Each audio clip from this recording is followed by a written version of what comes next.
علیہ وآلہ وسلم نیت المؤمنی خیر من عملی، مومن کی نیت اس کے عمل سے بہتر ہے اللہ عز و جل کی رضا پانے اور ثواب کمانے کی غرض سے سلسلہ دیکھنے سے پہلے اچھی اچھی نیتیں فرما لیجئے۔ اللہ عز و جل کی رضا کی خاطر علم دین حاصل کروں گا، سیکھ کر دوسروں تک نیکی کی دعوت پہنچاؤں گا، خاص خاص باتیں لکھوں گا، اول تا آخر دیکھوں گا۔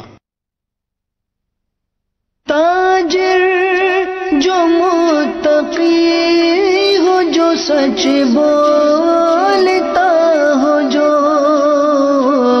احسان کرے لوگوں پہ، مجھے ایسا بنا دے، احسان کرے لوگوں پہ، مجھے ایسا بنا دے۔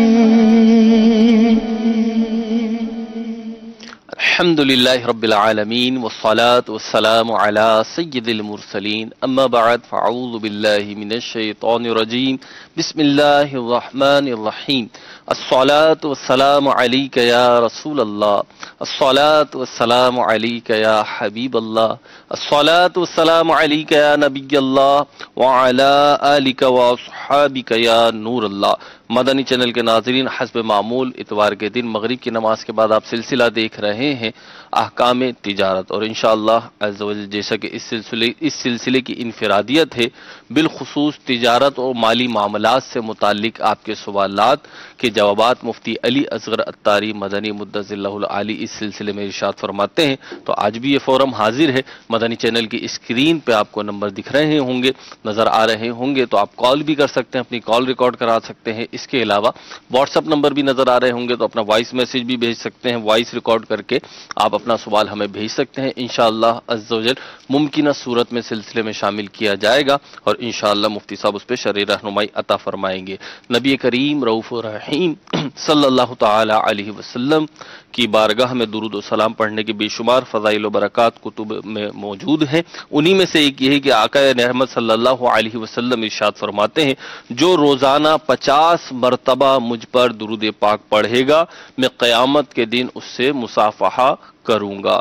صلو علی الحبیب صلی اللہ تعالی علی محمد صلی اللہ تعالی علیہ وسلم۔ آپ کی کال لیں گے اور کال کے ساتھ ہی مفتی صاحب کی بارگاہ میں حاضر ہوں گے۔ جی کال دیجیے۔ یہ مجھے حسام تجارت سے یہ سوال پوچھنا ہے کہ جو دودھ میں پانی ڈالتے ہیں، اگر گاہک کو پتا ہو کہ یہ پانی والا دودھ ہے تو وہ کیسا ہے؟ ٹھیک ہے جی۔ الحمدللہ رب العالمین والصلاة والسلام علی سید الانبیاء والمرسلین،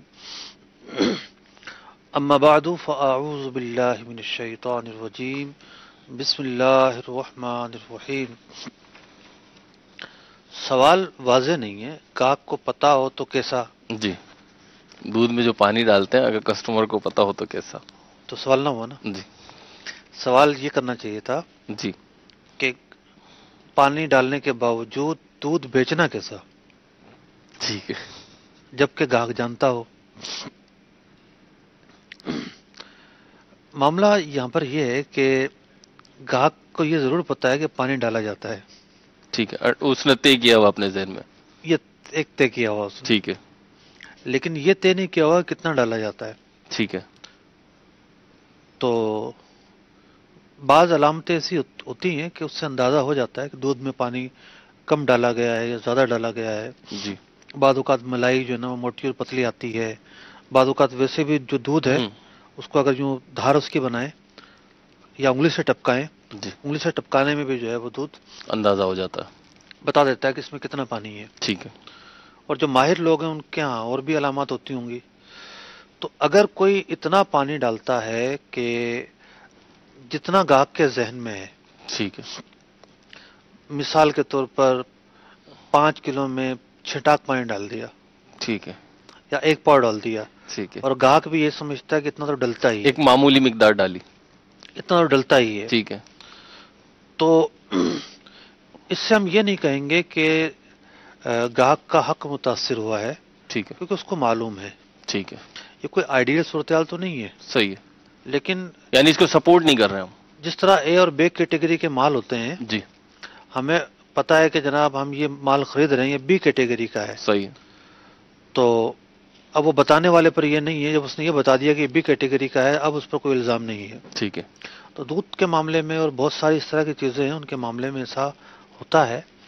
ٹھیک ہے. اب ان مواقع پر علماء نے یہ کہا ہے کہ یہاں جو دھوکہ دینے کا گناہ ہے وہ نہیں ہوگا، ٹھیک ہے. کیونکہ خریدنے والوں کو معلوم ہے. ٹھیک ہے. لیکن یہ باب بڑا وسیع ہے، صحیح. یہ یعنی اس پر قیاس نہ کیے جائیں کہ مفتی صاحب نے اس موقع پہ یوں رعایت نکالی ہے، یوں بیان دیا ہے، یوں مسئلہ بتایا ہے، لہٰذا یہ بھی ہو سکتا ہے تو یہ بھی ہو سکتا ہے تو یہ بھی ہو سکتا ہے. ٹھیک. تو ورنہ جو اطلاعات ہیں وہ تو بڑے عجیب و غریب ہیں. اپنے اندازے لگا کے اسی پہ جو ہے اور چیزوں پر اور چیزوں پہ اطلاق نہ قیاس کرے. کیا ٹھیک جائے. ہے. ورنہ ایسی بھی اطلاعات ہیں کہ جناب فروٹ کے اندر جو ہے نا وہ انجیکشن لگائے جاتے ہیں، جوتوں کی پالش لگائی جاتی ہے چمکانے کے لیے، اور پتہ نہیں کیا کیا چیزیں ملائی جاتی ہیں. تو ہر جگہ ایک جیسا حکم نہیں ہے. صحیح. دودھ کے تعلق سے ہم نے ایک حکم بیان کیا ہے. یہاں ایک ضرورت بھی ہے. جی. بعض اوقات کیا ہوتا ہے کہ اس کو برف ملانا ہی ملانا ہے. ٹھیک ہے. برف رکھنی ہے دودھ میں، یعنی جو دکان کے اندر ہے جی اس نے چلو فریج میں رکھ دیا، صحیح ہے. لیکن جو پھیری والا ہے جی وہ برف ڈال کے پھیری لگاتا ہے، صحیح. اس کے علاوہ تو وہ لگا ہی نہیں سکتا، صحیح. دودھ پڑ جائے گا. ٹھیک ہے. تو یوں دودھ کا معاملہ قدریں مختلف ہے. پھر ہر چیز کے اندر ایک جیسے احکام نہیں ہوتے. ٹھیک ہے. ابھی چند روز پہلے ایک صاحب پوچھ رہے تھے جی خوشبو وہ بناتے ہیں بی کیٹیگری کے بناتے ہیں، جی. تو میں نے اس پر کلام کیا، لیکن وہاں ایک بات واضح تھی کہ بی کیٹیگری کی خوشبو بنانے سے گاہک کو معلوم ہے، اگر ٹھیک ہے. وہ استعمال کر لے گا. صحیح ہے. لیکن اس سے معاشرتی نقصان نہیں ہے. ٹھیک ہے. اس کے برخلاف کوئی غذا کے اندر مثال کے طور پر کچھ کوئی ملاتا ہے. کھوپرے کے اندر جو ہے نا وہ آٹا ملاتا ہے، صحیح ہے. یا کوئی مسالے کے اندر جو ہے نا وہ اینٹیں چائے کی پتی میں چنے کے ڈالتا ہے، اینٹیں پیس کے ڈالتا ہے. جی. اب اینٹیں جو پیس کے ڈالی جائے گی، جی. جی. تو اس سے تو سخت اذیت اور مضر صحت ہے. جی. تو ملاوٹ کے ہر جگہ ایک جیسے نقصانات نہیں ہوتے. جی. جدا گانا مواقع پر اس کے جدا گانا نقصانات ہوتے ہیں. ٹھیک ہے. جہاں جتنے نقصانات ہوں گے اس میں پھر اتنی شدت کے ساتھ مسئلہ بیان کیا جائے گا. ٹھیک. اگلی کال کی طرف بڑھتے ہیں. جی. جی ایسا ہے کہ میری نا ایک کیک شاپ ہے، تو میں نے نا آج ایک غلط کام کیا کہ میں نا کیک سیل کرتا ہوں. میں نے 3 پاؤنڈ والا کیک جو ہے وہ 4 پاؤنڈ والا کیک بتا کے تو کسٹمر کو دے دیا ہے. تو ابھی جو میں نے 1 پاؤنڈ کم دے کے زیادہ پیسے لیے، ان پیسوں کا میں کیا کروں؟ اچھا جی. اب 300 والا کیک 400 میں دے دیا. جی 300 والی چیز جو ہے وہ 400 میں دے دی ہے انہوں نے. کیک بیچا ہے انہوں نے؟ جی. کیک پاؤنڈ بتا رہے ہیں، 1 پاؤنڈ کم. صحیح ہے. جی 3 پاؤنڈ کا کیک 4 پاؤنڈ کا کہہ کر بیچ دیا انہوں نے. معاملہ یہ ہے کہ ایسا یقینی طور پر خطا کے طور پر ہوا ہے، غلطی سے ہوا ہے، اور اس طرح کی جو غلطی ہے اس میں قابل مواخذہ اس معنی میں نہیں ہے کہ یہ ارادے اور قصد کے ساتھ نہیں کی گئی. ٹھیک ہے. لیکن جو زائد پیسے حاصل ہوئے ہیں انہیں سنبھال کر رکھیں. ٹھیک ہے. اس شخص کا انتظار کریں. صحیح ہے. پھر کسی موقع پر وہ آئے تو جو ہے وہ اس کو دے دیے جائیں. ٹھیک ہے. اگر وہ نہیں آتا تو بہرحال آخری حل تو اس کا یہی ہوگا کہ بغیر ثواب کی نیت کے اس رقم کو صدقہ کیا جائے گا. یہ اس کو رکھ نہیں سکتے، یعنی صدقہ بھی مستحق زکوٰۃ کو دینا، یعنی صدقہ کرنا ہوگا. ٹھیک ہے. عام صدقہ مراد نہیں ہے یہاں پر، مستحق زکوٰۃ کو دیا جائے گا. سوال سے ظاہر ہے کہ ایسا خطا کے طور پر ہوا ہے. جی. تو آئندہ اس بات کا اہتمام کیا جائے کہ کوئی ایسا لوگو ہو، کوئی ڈبے پر کچھ لکھا ہوا ہو، ایسی غلطی کا کوئی امتیازات ایسے لگا دیے جائیں تاکہ پہچان رہے کہ یہ کتنے پاؤنڈ کا ہے. ٹھیک ہے. جی اگلی کال دیجیے. سر میرا سوال یہ تھا کہ میں کیبل آپریٹر ہوں، سافٹ ویئر کا کام کرتا ہوں، کمپیوٹر سافٹ ویئر کا، جس میں میرے کام میں فلمیں وغیرہ بھی چلانا آتا ہے. تو کیا یہ جائز ہے ناجائز ہے، اور اگر میرے لیے اس کے لیے کیا حکم ہے کہ مجھے کیا کرنا چاہیے؟ ٹھیک ہے جی جواب لیتے ہیں. عام طور پر جو کیبل چل رہے ہوتے ہیں ان کیبل کے اندر کچھ لوکل کیبل بھی ہوتے ہیں. ٹھیک ہے. جو یہ لوگ خود چلا رہے ہوتے ہیں. اگر وہ نہ بھی ہوں جی تب بھی یہ ہے کہ جتنی گنجائش ہوتی ہے کیبل یعنی چینلز کی، جی یہ سارے کے سارے چینل کو لگانے پڑتے ہیں. ٹھیک ہے. فلموں کے، ڈراموں کے، اوٹ پٹانگ چینل، جو بھی چینل لگتے ہیں وہ لگانے پڑتے ہیں. صحیح ہے. تو جو گناہ کا معاملہ ہے، گناہ کی ترویج اور اشاعت جی اس میں یہ براہ راست معاون اور مددگار بنتے ہیں. ٹھیک. پھر جیسا کہ انہوں نے خود کہا کہ جو اور چینل ہیں اس کے علاوہ، جی یعنی جو ریگولر چینل کے علاوہ جو ہوتے ہیں، جی اس کے ذریعے بھی یہ فلمیں چلاتے ہیں اور لوگوں کو تک یہ گناہ پہنچاتے ہیں. تو یہ جو ان کی ملازمت ہے گناہ کے کام پر اعانت اور مددگار کی ملازمت ہے. ٹھیک. تو بلا شبہ یہ جو ملازمت ہے اس کے گناہ ہونے میں کوئی شک نہیں ہے. بلا شبہ یہ گناہ پر معاونت ہے، اور گناہ پر جو معاونت کی ملازمت ہوتی ہے وہ جائز نہیں ہوتی. ان کا یہ کام، ان کی آمدنی یہ حلال نہیں ہے. ٹھیک ہے، اس کو چھوڑنا ہوگا انہیں. اگلی کال دیجیے.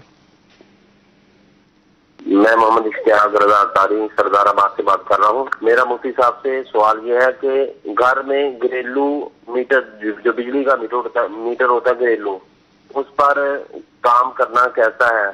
قانونی طور پر تو ویسے کام کے لیے، تجارت کے لیے کمرشل میٹر ہوتا ہے، لیکن گھر میں جو گھریلو میٹر اس پر کام کرنا کیسا ہے؟ ٹھیک ہے جی. گھریلو میٹر پر کیا کام کر رہے ہیں آپ؟ یعنی سب آپ کپڑے سی رہے ہیں، آپ نے جو ہے نا وہ فیکٹری لگائی ہوئی ہے. ٹھیک ہے. صورتحال واضح نہیں ہے نا. صحیح.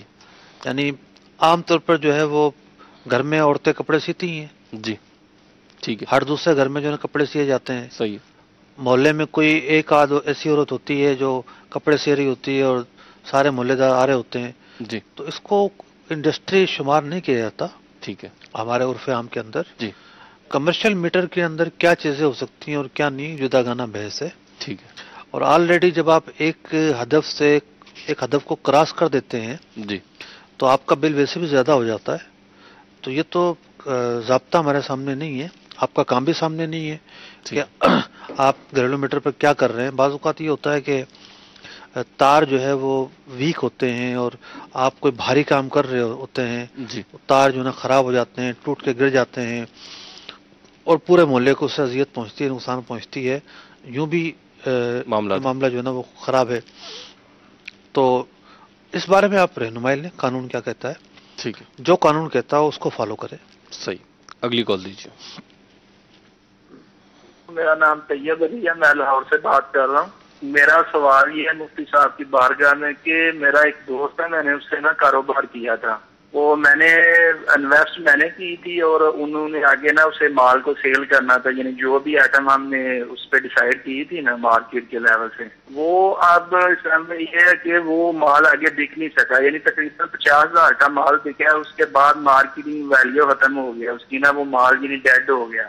تو وہ جو اب میں نے جو 1 لاکھ روپیہ انویسٹ کی تھی، وہ آیا کہ وہ مجھے مکمل وہ واپس کریں گے جو 50,000 بچ گیا تھا، یہاں کے اس کے نقصان میں مطلب میں اکیلا ہی یہاں پہ وہ بھی میرے ساتھ ہوں گے. یہ کال مجھے ایک دفعہ دوبارہ سنا دیجیے گا. ٹھیک ہے جی، دوبارہ سنائیں کال. میرا نام طیب علی ہے، میں لاہور سے بات کر رہا ہوں. میرا سوال یہ ہے مفتی صاحب کی بارگاہ میں کہ میرا ایک دوست ہے، میں نے اس سے نا کاروبار کیا تھا. وہ میں نے انویسٹ میں نے کی تھی اور انہوں نے آگے نا اسے مال کو سیل کرنا تھا. یعنی جو بھی آئٹم ہم نے اس پہ ڈیسائیڈ کی تھی نا مارکیٹ کے لیول سے، وہ اب اس میں یہ ہے کہ وہ مال آگے بک نہیں سکا. یعنی تقریباً 50,000 کا مال بکا، اس کے بعد مارکیٹنگ ویلیو ختم ہو گیا اس کی نا، وہ مال یعنی ڈیڈ ہو گیا. تو وہ جو اب میں نے جو 1 لاکھ روپیہ انویسٹ کی تھی، وہ آیا کہ وہ مجھے مکمل وہ واپس کریں گے جو 50,000 بچ گیا تھا، یہاں کے اس کے نقصان میں مطلب میں اکیلا ہی یہاں پہ وہ بھی میرے ساتھ ہوں گے. ٹھیک ہے. آپ کے سوال میں صرف ایک بات واضح نہیں ہے کہ آپ نے تو 1 لاکھ روپیہ دیا تھا، اس نے کیا کیا تھا. وہ آیا کہ اس کے بھی پیسے تھے اور آپ کے بھی پیسے تھے، تو یہ شراکت ہو گئی. اگر اس کی محنت تھی اور آپ کے پیسے ہیں تو یہ مداربت ہے. مداربت اور شراکت میں فرق ہوتا ہے بہرحال. لیکن آپ جو یہ کہہ رہے ہیں کہ وہ مال ڈیڈ ہو گیا، 50,000 کا بکا، اس کے بعد نہیں بکا.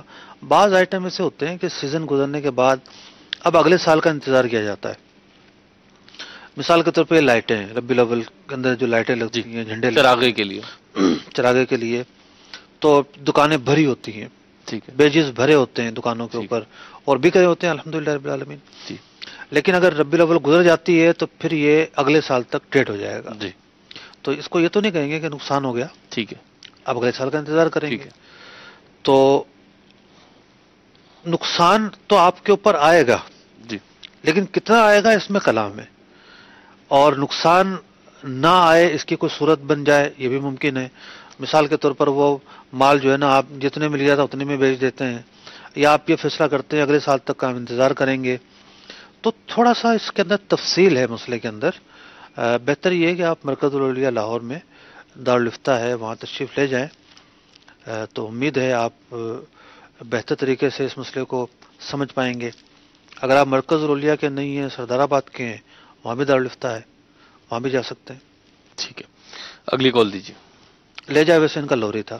جی بتایا بھی نہیں. اچھا بتایا بھی انہوں نے. جی مفتی صاحب سے میرا سوال ہے کہ ایک شخص نے دوسرے شخص کے لیے کچھ رقم تحفے کے طور پر دی.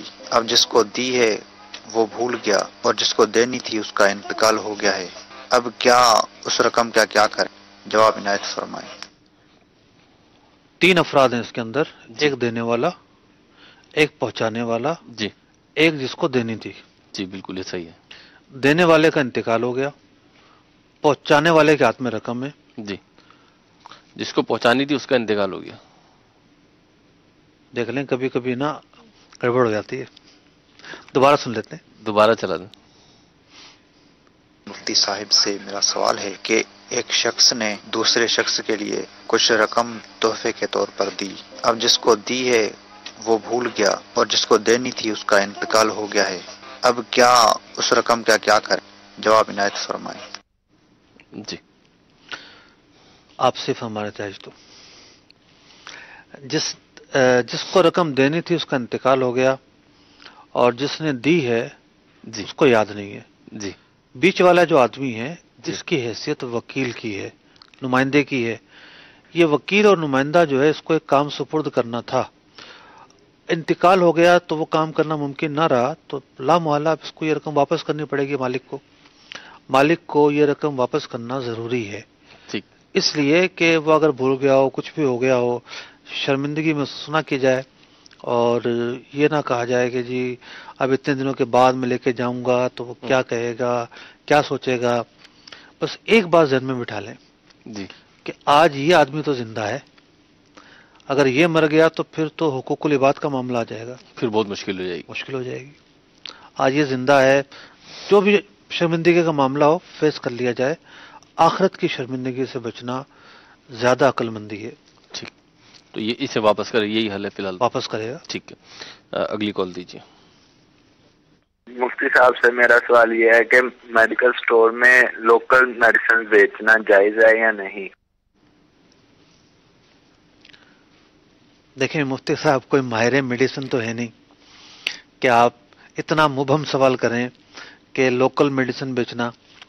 پاکستان میں بہت ساری دوائیاں بنتی ہیں، کیا خیال ہے میرے بھائی؟ لوکل کافی انڈسٹری ہے ہماری پاکستان میں. بہت ساری دوائیاں بنتی ہیں. اگر آپ کے کہنے کا مقصد یہ ہے کہ ایسی دوائیاں جو رجسٹر نہیں ہیں گورنمنٹ کے پاس، جی پھر ایک جدا گانا بات ہے. لفظ لوکل تو نہ کہیں پھر آپ. جی لوکل تو اس کے یعنی آفیشلی تو لوکل اسے کہیں گے جو پاکستان میں بن رہی ہے تو وہ ہماری لوکل میڈیسن، لیکن وہ آفیشل جی ہوتی ہیں، باقاعدہ کمپنیز ہیں، ان کے لائسنس ہیں، رجسٹر ہوتی ہیں. جی جی گورنمنٹ کے جو بھی پروسیس ہیں اس سے گزرتی ہیں. جی لائسنس ہوتا ہے ان کے. تھوڑی دوائیاں شاید باہر سے آتی ہیں ورنہ تو اکثر یہیں سے ملتی ہیں عام دوائیاں. اگر ان کی مراد یہ ہے کہ وہ دوائیاں جن کے بیچنے کی حکومت اجازت نہیں دیتی، جی جیسے کسی حکیم نے بنا لی، کوئی پکی بنا لی، کوئی ایسی چیز ہے، تو اگر دوائیاں ایسی ہیں جس کے بیچنے کی حکومت اجازت نہیں دیتی، جی تو بہرحال اس کا بیچنا ایک بڑا رسک ہے. جی یعنی وہ کس پروسیجر سے گزر کر آئی ہیں، ان کے اندر جو دوا ہونا ہے وہ پایا گیا ہے نہیں پایا. مفتی میں یہاں پہ دو چیزیں. جی جی. ایک تو جیسے آپ نے جو مثال دی نا یہ ہربل کی ہے، تو ہربل میں تو پھر بھی رعایت مل جاتی ہے کسی نہ کسی حد تک، قانونی طور پہ بھی مل جاتی ہے. اچھا. لیکن ان کی شاید جو مراد جو میں سمجھ سکا ہوں اور جو مارکیٹ ہے، بعض دوائیں جو ہیں وہ اسمگلنگ ہو کر آتی ہیں. اسمگلنگ ہی کا لفظ کہوں گا میں جب چوری چھپے آ رہی ہیں تو پھر وہ بکتی ہیں. اس کو تو لوکل نہیں کہیں گے، اس کو تو امپورٹڈ کہہ کر بیچتے ہیں، لیکن اس کی حیثیت وہ لوکل سے بھی بدتر ہوتی ہے کیونکہ اس کے بارے میں کچھ پتہ نہیں ہوتا تھا. یہ لوکل کس کو کہہ رہے ہیں اس میں ابہام ہے. تو آپ لوکل کس کو کہہ رہے ہیں ہمیں تو واضح نہیں ہوا. ٹھیک ہے. ایک توجہ ہمارے سمجھ میں آئی تھی کہ جو گورنمنٹ کے رجسٹر نہیں ہوئی دوائیاں کسی نے اپنے طور پہ بنائی ہیں اور آپ نے بیچنا شروع کر دی، تو یہ تو معاملہ بڑا خطرناک ہے. جب پانی جیسے معاملے کے اندر ہیں، جی پورے ملک میں شورا پڑا ہوا ہے کہ بڑی بڑی کمپنیاں جو ہیں وہ جو پانی بیچ رہی ہیں اس پانی کے اندر نقائص موجود ہیں، وہ پانی صحت مند نہیں ہے، وہ پانی ایسی چیزوں سے ان کے اندر ملاوٹ کی گئی ہے جو مضر صحت ہیں، تو دوائی تو پانی سے اعلیٰ درجے کی نازک چیز ہے، تو اس کا معاملہ تو اور زیادہ محتاط ہونا چاہیے. جی تو تفصیلات آئیں گی تو پھر یہ اگلا. ٹھیک ہے، اگر آپ ابھی سلسلہ دیکھ رہے ہیں تو لوکل سے آپ کی کیا مراد تھی یہ بتا دیجئے تو انشاءاللہ. کمپنی کا نام نہ لیجیے گا. کمپنی کا نام انشاءاللہ آپ یہ لیں گے بھی تو اس سے ہمارے تک نہیں آئے گا. بہرحال اگلی کال دیجیے. ایک آدمی ایک پلاٹ لے لیتا ہے اور اس کی نیت ہوتی ہے کہ وہاں پہ گھر بنا لے، لیکن کچھ ایسے حالات ہو جاتے ہیں کہ وہ پلاٹ اس کو بیچنا پڑتا ہے، اور جب وہ پلاٹ بیچتا ہے تو کیا اس پلاٹ کے اوپر زکوٰۃ مطلب ہے اس پلاٹ کے اوپر زکوٰۃ فرض ہوتی ہے؟ ٹھیک ہے جی. جب پلاٹ جس دن بیچا ہے اس دن تو تھا ہی نہیں اس کی ملکیت میں، بیچنے کے بعد تو ملکیت میں رہا ہی نہیں وہ. جی بیچنے کے بعد تو نہیں رہا، ٹھیک ہے. اب جب اس کی نیت تبدیل ہوئی تو اب زکوٰۃ ہوگی یعنی نیت تبدیل ہو گئی کہ بھی اب اس کو بیچنا ہے. جی بھلے 10 سال گزر جائیں. جی یہ مال تجارت نہیں بنے گا. صحیح. تو مال تجارت بننے کے لیے کیا ہوگا؟ وہ مال تجارت بننے کے لیے یہ ضروری ہے کہ خریدتے وقت نیت پائی جائے. ٹھیک ہے. خریدا رہنے کے لیے پھر بیچنے کا ذہن بن گیا تو بیچنا ایک ایکٹیویٹی ہے. ٹھیک ہے. نیت سے بیچنا نہیں ہو جائے گا. صحیح ہے. تو جس وقت خریدا اس وقت کی نیت وہ تو ایکٹیویٹی تھی نا. جی خریدا تھا اس نیت سے. ٹھیک ہے. اب یہ نیت کر رہا ہے کہ بیچوں گا. جی تو ارادہ ہے صرف. ٹھیک ہے. تو اس کی وجہ سے وہ مال تجارت نہیں بنے گا. ٹھیک ہے. اگلی کال دیجیے. مفتی علیزہ صاحب سے یہ سوال کرنا ہے کہ شراکت کے لیے کن کن چیزوں کا خیال رکھنا ضروری ہے؟ ٹھیک ہے جی. ایک رسالہ لکھنا پڑے گا اس موضوع پر. تو سب لکھتے ہیں. اچھا ہے شراکت پہ مداربت. سوال اتنا وسیع ہے نا جی کہ شراکت کے لیے کن کن چیزوں کا خیال رکھنا ضروری ہے. جی شراکت کے لیے اس چیز کا خیال رکھنا ضروری ہے کہ چلتے کام میں شراکت نہ کی جائے. اس بات کا خیال رکھنا ضروری ہے کہ دونوں فریقین جب پیسے ملا رہے ہیں جی تو یہ طے کر لیا جائے کہ تناسب کیا ہے. ٹھیک. دونوں کے برابر ہیں، کم زیادہ ہے، 40-60 ہے یا کچھ اور ریشو ہے. پھر یہ طے کر لیا جائے کہ نفع دونوں کتنا لیں گے، برابر لیں گے، کم زیادہ لیں گے، اپنی رقموں کے تناسب سے لیں گے. پھر یہ طے کر لیا جائے کہ کام دونوں کریں گے یا کوئی ایک کرے گا. پھر یہ طے کر لیا جائے کہ کام کی نوعیت کیا ہوگی، کرنا کیا ہے ہم نے.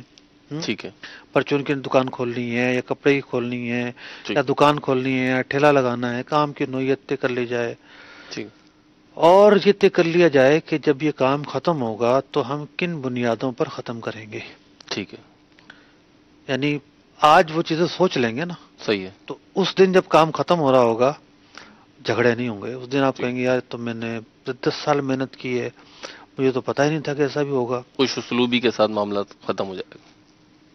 کچھ باتیں تو میں نے عرض کر دی. ٹھیک ہے. اب جب کرنے لگیں تو دارالفتہ کے دروازے کھلیں، آپ تشریف لائیں، بہت تفصیل کے ساتھ جو بھی آپ کی نوعیت بنتی ہے، ذہنوں میں سوالات قائم ہوتے ہیں، آ کے پوچھیں. ٹھیک ہے. اگلی کال دیجیے. پنجاب کے شہر چنیوٹ سے محمد طیب بات کر رہا ہوں. مفتی صاحب سے عرض یہ ہے کہ ایک بندہ کسی کسان کو 6 ماہ پہلے پیسے دے دیتا ہے کہ جو 6 ماہ بعد گندم آپ کی ہوگی، جب آپ اس کو کاٹیں گے تو وہ گندم آپ اٹھائیں گے، تو اس گندم میں سے میں بھی لوں گا، آپ سے خریدوں گا، اور جو میں آپ کو پیسے دے رہا ہوں یہ آپ رکھ لیں، اور انہی پیسوں کی میں آپ سے گندم لے لوں گا، اور آپ نے مارکیٹ کے ریٹ سے مجھے 100 روپے یا 200 روپے کم ریٹ میں دینی ہے. تو ایسا کرنا کیسا، کیا یہ کام کرنا درست ہے؟ ٹھیک ہے جی، جواب دیتا ہوں. جی مسلم. نبی اکرم علیہ الصلوۃ والسلام جب مدینہ منورہ تشریف لائے جی تو مدینہ منورہ کی جو معیشت تھی جی وہ زراعت پر ڈیپینڈ کرتی تھی. صحیح. زراعت زیادہ تھی یہاں پر. ٹھیک. خاص طور پر کھجوریں زیادہ تھیں. ٹھیک. اور یہاں کے جو لوگ ہیں وہ بے سلم کیا کرتے تھے. ٹھیک ہے. یعنی فصل ابھی آئی نہیں ہے، پیسے دے کر سودا کر لیا، پہلے ہی سودا کر لیا. ٹھیک ہے. سودا کر لیا. ٹھیک ہے. اور پھر جب مال آیا تو مال اس کے حوالے کر دیا. صحیح. تو عام طور پر یہ ہوتا ہے کہ پہلے مال دیا جاتا ہے، پیسے ادھار ہوتے ہیں. ٹھیک ہے. یہ بے مطلق جو ہے اس کے اندر ایسا ہوتا ہے. ٹھیک. لیکن بے سلم یہ ہے کہ پہلے پیسے دے دیے جی، اور پھر جو ہے وہ مال بعد میں خریدا جائے گا. صحیح. اس کی کچھ شرائط ہیں. صحیح. 13 کے قریب شرائط امام اہل سنت رضی اللہ تعالیٰ عنہ نے فتاوی رضویہ شریف میں بیان کی ہیں. ٹھیک. جو سوال انہوں نے پوچھا ہے اس کے جائز ہونے کی صورت بے سلم ہے. ٹھیک. بے سلم کی شرائط کو یہ پورا کر لیتے ہیں تو ان کا یہ معاملہ جائز ہے. ٹھیک. جیسے انہوں نے کہا کہ ہم یہ کہتے ہیں جو مارکیٹ کا ریٹ ہوگا اس سے 100 روپے کم رکھیے گا. جی. یہ شرط درست نہیں ہے. ٹھیک. قیمت متعین کرنی پڑے گی اسی دن جس دن سودا ہو رہا ہے. ٹھیک ہے.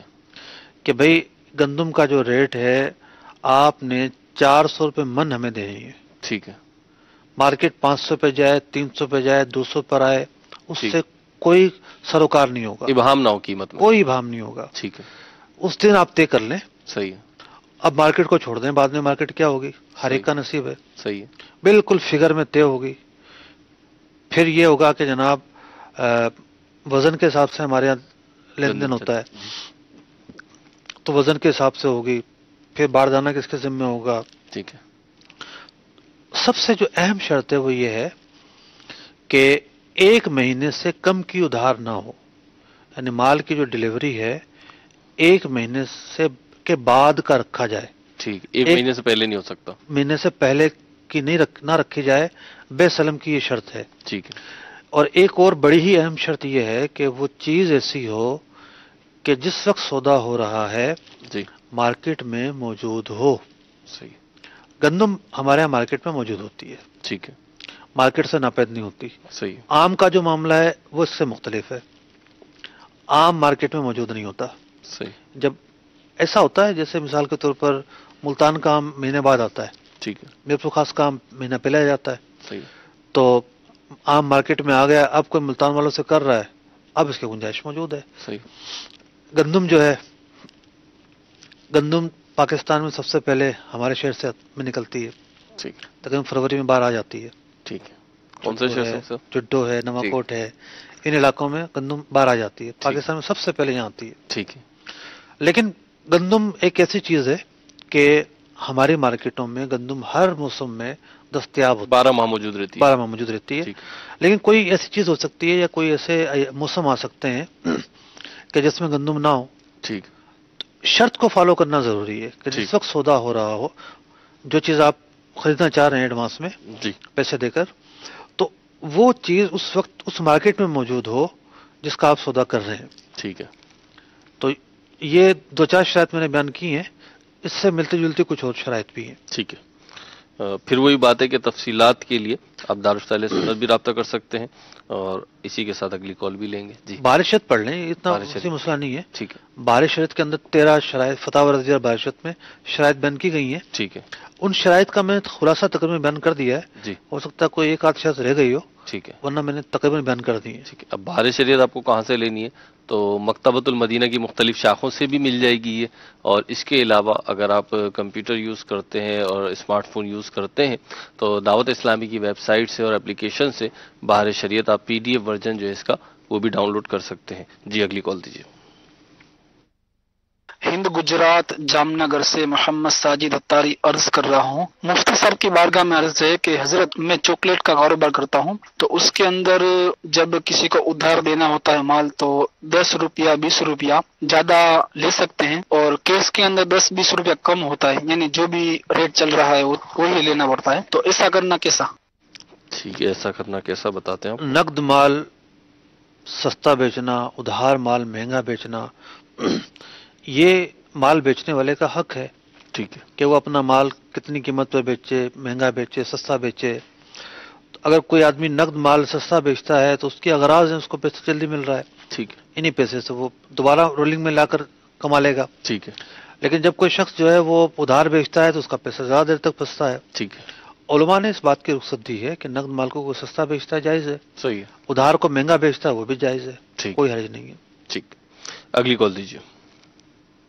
یہ سوال ہے مفتی صاحب کی بارگاہ میں کہ اگر کوئی شخص کسی کمپنی میں کام کرتا ہے اور وہ جو ایٹم سیل کرتا ہے اس میں فکس ایک مقدار ہوتی ہے کہ یہ اس کے اندر یہ مقدار اتنی تعداد میں ہے. تو جب وہ بندہ سیل میں نہیں کرتا، دکانوں پر دیتا ہے، تو اس ایٹم میں کبھی کبھار ایسے ہوتا ہے کہ جو مقدار لکھی ہوئی ہوتی ہے اندر اس کی تعداد کم ہوتی ہے. تو دکاندار وہ ڈیمانڈ کرتا ہے کہ بھئی ہم یہ سیل آپ سے لیتے ہیں، آپ ہمیں دے کر جاتے ہیں، جو چیز کم ہے وہ آپ دیں. تو ہم ان سے یہ کہتے ہیں کہ جی یہ تو پیکنگ پیچھے سے کمپنی دیتی ہے، تو اب ہمارا یہ دینا ناجائز ہوگا یا ہمارے ہی ذمہ جو مقدار اندر کم ہے، جبکہ یہ کمپنی نے لکھی ہوئی بھی ہوتی ہے اور وہ مقدار دینے کی پابند بھی ہے، لیکن کمپنی نہیں دیتی اور دکاندار ہم سے ڈیمانڈ کرتے ہیں. تو ہمارا یہ دینا ہم جائز ہے یا ہم پر یہ پریشر ہوگا؟ اس معاملے میں ہماری رہنمائی ارشاد فرما دیجیے. ٹھیک ہے جی. جس طرح وہ زلزلہ آتا ہے نا تو پھر کچھ جھٹکے آتے ہیں جی، تو کیا کہتے ہیں؟ Aftershock. Aftershocks. Aftershocks. ایک تو ہوتی ہے تجارت، ٹھیک ہے، اور ایک تجارت کے بعد پیدا ہونے والے معاملات ہوتے ہیں. ٹھیک ہے. ہمارے فقہائے کرام رحمہ اللہ نے تمام کی تمام جہتوں پر تفصیل سے کلام فرمایا ہے. ٹھیک ہے. جیسے فقہ کی سب سے بڑی کتاب جو پڑھائی جاتی ہے وہ ہدایہ ہے. ٹھیک ہے. درس نظامی. درس نظامی کے اندر، اور میں نے متعدد بار اس کے جو خرید و فروخت کے معاملات وہ پڑھائے ہیں، بہت ساری مرتبہ پڑھائے ہیں. جس چیپٹر کو بھی اٹھائیے جی، اس چیپٹر کے دو حصے ہوتے ہیں. صحیح. پہلے حصے کے اندر اس چیپٹر کے بنیادی مسائل، جزیات، مقدمات، بنیادی باتیں بیان کی ہوتی. ٹھیک ہے. خواب سلم ہو، مداربت ہو، شرکت ہو، خیر عیب ہو. آخر کے اندر کچھ مسائل وہ ہوتے ہیں جس کا تعلق فریقین کے تنازع سے ہوتا ہے. ٹھیک ہے. ایسا ہوگا تو کیسا ہوگا کہ جناب ایک چیز کے اندر عیب نکل آیا، دوسرا انکار کر رہا ہے نہیں تم جب لے کر گئے تھے تو صحیح تھی. ٹھیک ہے. مدارب نے کہا کہ جی نفع تو ہوا ہی نہیں ہے، انویسٹر کہتا نہیں ہوا ہے. ٹھیک ہے. کوئی چیز جو ہے نا وہ کرایہ، مثال کے طور پر 5 چکی کرایہ پر دی. جی. پہلے کی 5 چکیاں جو ہیں وہ بجلی سے نہیں چلتی تھی، پانی سے چلتی تھیں. ٹھیک. جس نے کرایہ پہ لی تو اس نے کہا کہ جب سے تم نے مجھے کرایہ پر دی ہے پانی نہیں آ رہا تھا نہر کے اندر. وہ کیا آ رہا تھا پانی، تم جھوٹ بول رہے ہو. تو یہ کہلاتے ہیں باہم تنازعات. ٹھیک ہے. جب بھی کاروبار ہوتا ہے تو اس کاروبار میں کچھ حقیقی اور کچھ غیر حقیقی تنازعات جنم لیتے ہیں. ٹھیک ہے. حقیقی سے مراد یہ ہے کہ واقعتاً ایسا ہی نکلا ہو، نیچرل ہوتا، یعنی اس کے اندر چیز کم نکلی ہو تو اس کو دعویٰ کرنے کا حق حاصل ہے. صحیح ہے. اور غیر حقیقی یہ کہ ایک آدمی جھوٹ موٹ میں دعویٰ کر دے تاکہ بلا سبب کے مال حاصل کرنا چاہتا ہے، وہ مال مفت حاصل کرنا چاہتا ہے. تو اس کا مطلب یہ نہیں کہ خرید و فروخت ناجائز ہو جائے گی، جی، لین دین ناجائز ہو جائے گا. لین دین جو ہوئی، خرید و فروخت جو ہوئی، جو بھی تقسیم کاری ہوئی وہ تو ٹھیک ہوئی. ٹھیک. اب ایک نئی صورتحال سامنے آتی ہے. اب دو افراد کا تنازع ہوا ہے. جی. ایک مدعی ہے، دوسرا مدعا علیہ ہے. جی. مدعی کو اپنی بات شہادت کے ساتھ بیان کرنی پڑے گی. جی. دکاندار کو گواہ پیش کرنے پڑیں گے کہ دیکھو میں نے 2 گواہوں کے سامنے تمہاری یہ چیز کھولی، جی، اور یہ چیز کم نکلی ہے. جی. تو یہ شخص اپنی کمپنی میں سارا میٹر پیش کرے گا کہ دیکھیں یہ دکاندار کا بیان ہے اور یہ چیز ہے، وہ اپنی کمپنی میں پیش کرے گا. کمپنی بھی جو ہے نا وہ ڈاؤٹ کا شکار ہوگی کہ ایسا تو نہیں ہے کہ ہمارا یہ سیل مین اور دکاندار مل کر ہمیں چونا لگا رہے ہوں. جی. تو کمپنی بھی جو ہے وہ پھر اپنی تفتیش کرے گی، کراس چیکنگ کرے گی. تو تنازعات ہر جگہ پیدا ہوتے ہیں. تنازعات کو حل کرنے کے شریعت مطہرہ نے مکمل طریقے دیے ہیں. اصل چیز یہ ہے کہ ان تنازعات کو آسان طریقے سے حل کرنا. اب ہمارے ہاں چور بازاری تو بہت زیادہ ہے. جی. میں ایک آڈٹ رپورٹ پڑھ رہا تھا، ایک اسلامی ادارے کی آڈٹ رپورٹ. جی. اسلامی مالیاتی ادارہ تھا. ٹھیک ہے. وہ ایس سی پی نے شائع کی اپنی ویب سائٹ کے اوپر. اب اس کے اندر نظام کی خرابی نہیں تھی، نیچے کے لوگوں کی خرابی تھی، جو ایڈمن تھے یا جو نیچے کے لوگ تھے. ٹھیک ہے. جو ورکرز ہیں ان کی خرابی تھی کہ انہوں نے کلیم جاری کیے ہوئے تھے مختلف. ٹھیک ہے. کہ جناب ہم نے کلیم جو ہے وہ لوگوں کو دیے ہیں. کچھ کلیم کی تاریخیں تھی سنڈے کی. ٹھیک. سنڈے کے دن تو ادارہ ہی بند ہوتا ہے. صحیح. کچھ وہ معاملات تھے کہ واقعات بعد میں ہوئے ہیں. جی. ریکارڈ کے حساب سے کلیم پہلے دیے گئے ہیں. صحیح.